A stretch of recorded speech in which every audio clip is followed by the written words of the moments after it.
So 1 week after this footage of Carmelo Anthony running some games with the Brooklyn Nets and working on his game with the Brooklyn Nets, and 3 weeks after his famous interview with Stephen A. Smith, we get word that Carmelo Anthony is actually going to be attending a scrimmage that the New York Knicks are running. And this is according to a tweet by Ian Begley saying that Carmelo Anthony will attend the Knicks' informal 5-on-5 scrimmages today in Manhattan. New York has 15 players on guaranteed deals, so one source said not to read too much into Carmelo's presence at the workout, which was first reported by Sports Illustrated, which bodes the question, is there a chance that Carmelo Anthony could actually return to the New York Knicks? Well, first things first, let me tell you how insignificant this could be, because there's two sides to the story. If you think that you should not read into this, an argument that will support your claim is the fact that the New York Knicks are also hosting former 2009 number 2 overall pick Hasheem Thabeet in the same workout. Yes, if you don't know who Hasheem Thabeet is, in the storied 2009 NBA draft, Hasheem Thabeet was taken number 2 overall by the Memphis Grizzlies after Blake Griffin and right before James Harden, Tyreke Evans, Johnny Flynn, which is a draft bust, Ricky Rubio, and eventually players like DeMar DeRozan and even Ty Lawson. And just to add even more smoke to the fire, the Knicks' specific interest level in signing Hasheem Thabeet to a training camp deal is unknown, but even if he was to be signed to a training camp deal, I'm pretty sure Hasheem Thabeet would get waived. There's not really a space for him in the NBA today unless if he's coming back as a stretch big. Now, on to Carmelo Anthony. Is there actually a chance that Carmelo could sign with the New York Knicks? And my personal guess is there is a chance that he could sign with the New York Knicks.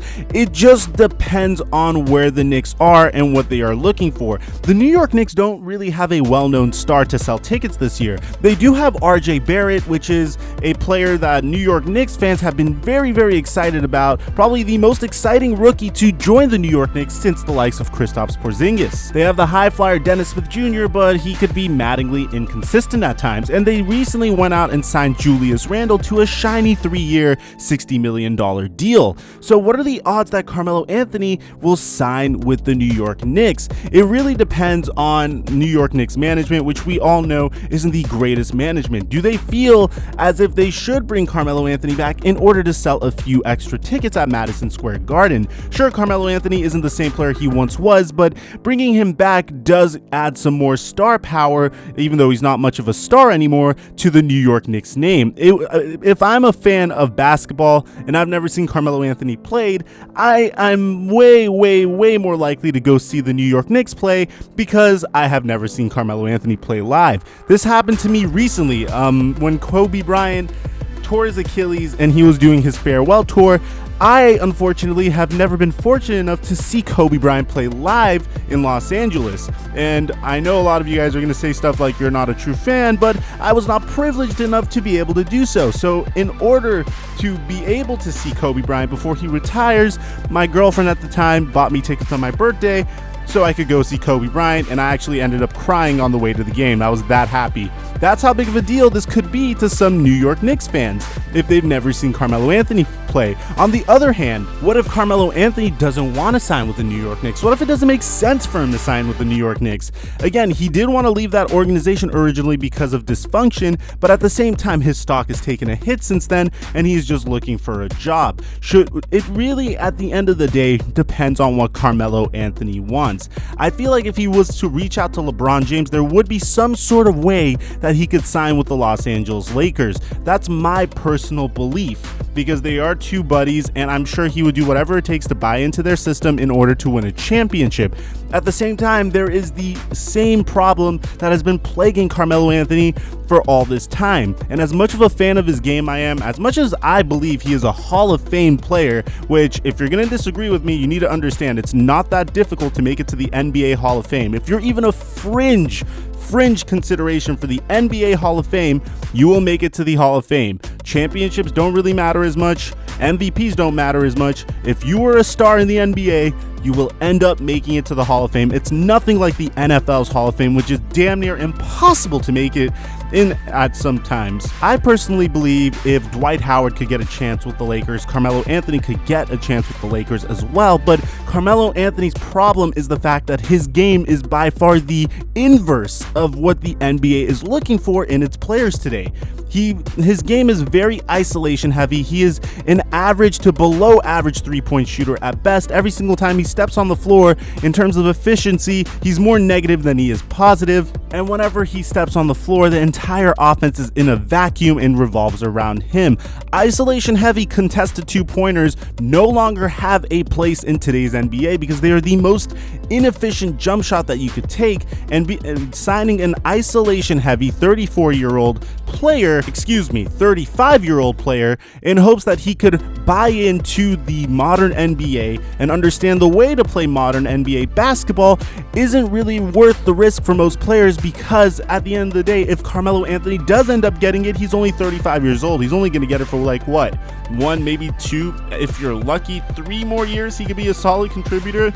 Why would someone sign Carmelo Anthony in hopes of teaching him how to play modern NBA basketball when you could just go out and try to teach the same principles and make a same type of game to a younger player?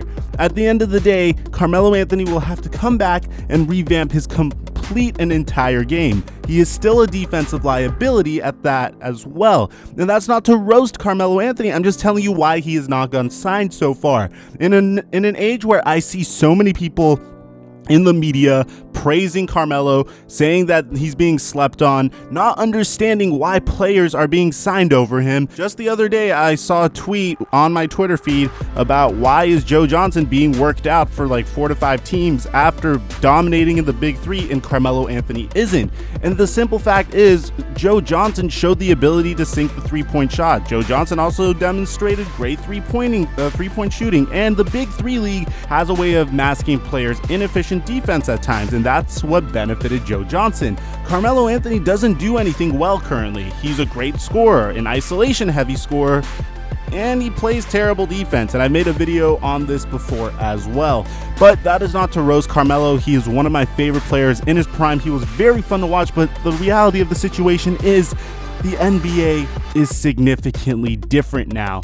Now, I hope he ends up getting signed. I would love to see him take the court. I would love to see this guy finish his career with a championship ring, because this guy was literally 1 draft pick away from being one of the winningest players of all time. If he got drafted by the Detroit Pistons, the narrative about Carmelo Anthony would be 100% different. But for some reason, the Pistons thought that Darko Milicic would have been better for them at the time, and I have no doubt in my mind they could have been an absolute dynasty if they drafted Carmelo Anthony.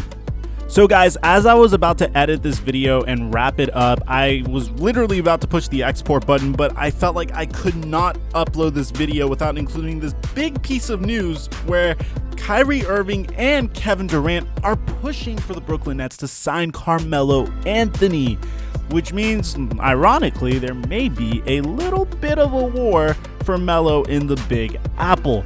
And honestly, after completely giving you an analysis about where I think he's going to sign, where he's most likely to sign, I feel like Brooklyn is probably the most likely destination for Carmelo Anthony to sign. For one, they are without Kevin Durant for the entirety of the year. They have 1 star player in Kyrie Irving, 1 great piece in DeAndre Jordan. They have Karis LeVert and a lot of other great players as well, like Spencer Dinwiddie, but they don't have anyone filling the void Kevin Durant left behind. And Carmelo Anthony, without a doubt, could fill that void, especially for the duration of the year, considering the fact that you'd be signing him to a veteran minimum and getting a ton of scoring, maybe even a starter caliber player. I feel like the Brooklyn Nets are the most likely destination for Carmelo Anthony to go to. But those are my thoughts on the situation at hand. I would really like to get your opinion in the comment section down below.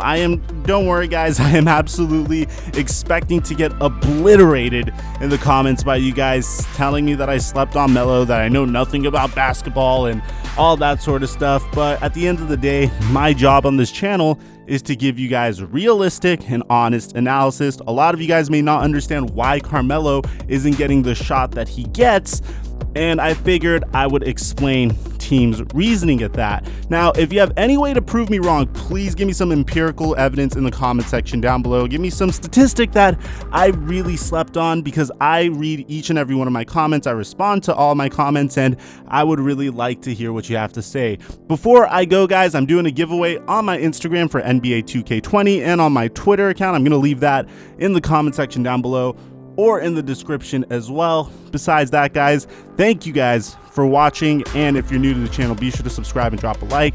I'm your boy, Theflightmike, and I'll catch you guys later.